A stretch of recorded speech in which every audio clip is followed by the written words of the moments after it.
At first, take a square shaped paper like this, and you have to fold it diagonally like this point to this point, or this point to this point.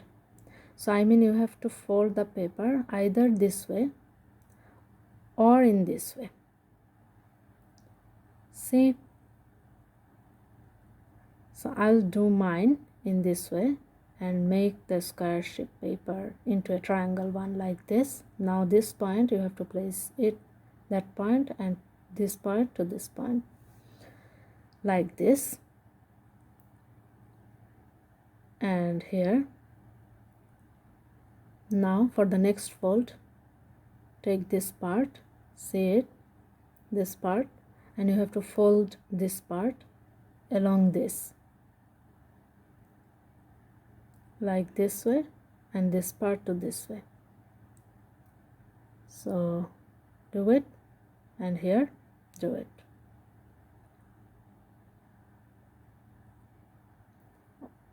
Okay, now this part is important.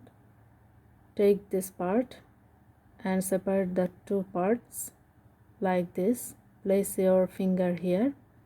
Make the hole bigger by placing your finger slowly, and slowly press it down.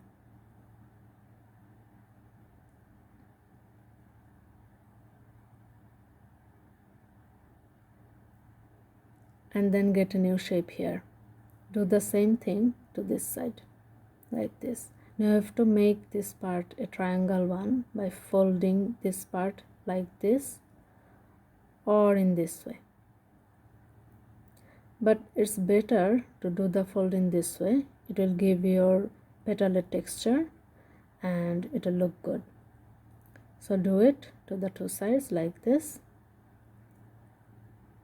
And now the last folding along this line to this side and along this line to this side. So do it. Fold along the line and fold this part along that line in the middle.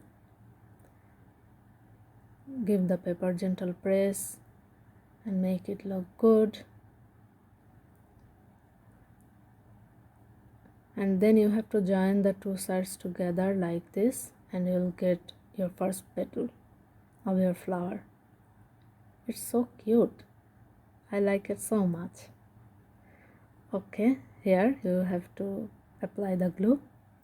So I take this glue stick and I'm gonna apply my glue. You can add any other type of glue, not necessary that you have to use a glue stick.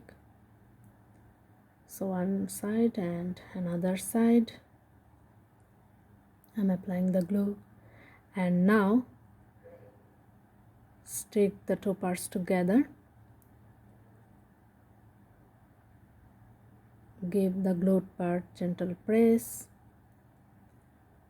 like this, not ruining the round part. And this is the first petal. You have to make more, 5 or 6. I'm going to show another petal, a quick show. It's a Kirigami flower, not an origami one. Origami means the shapes made of paper without any cutting or gluing, only by folding and unfolding. And when you'll use some cutting or gluing, then it's called Kirigami. So this flower, this Kusudama flower, is a Kirigami. So 3 petals, 4 petals, 5 petals, 6 petals. Now take one petal, add glue here, and join another petal here, and again glue and another petal, join them and make your flower. And sometimes 5 petals may work, sometimes 6 petals, and take time to dry up the glue and it will look gorgeous. Thank you for watching. Thank you very much.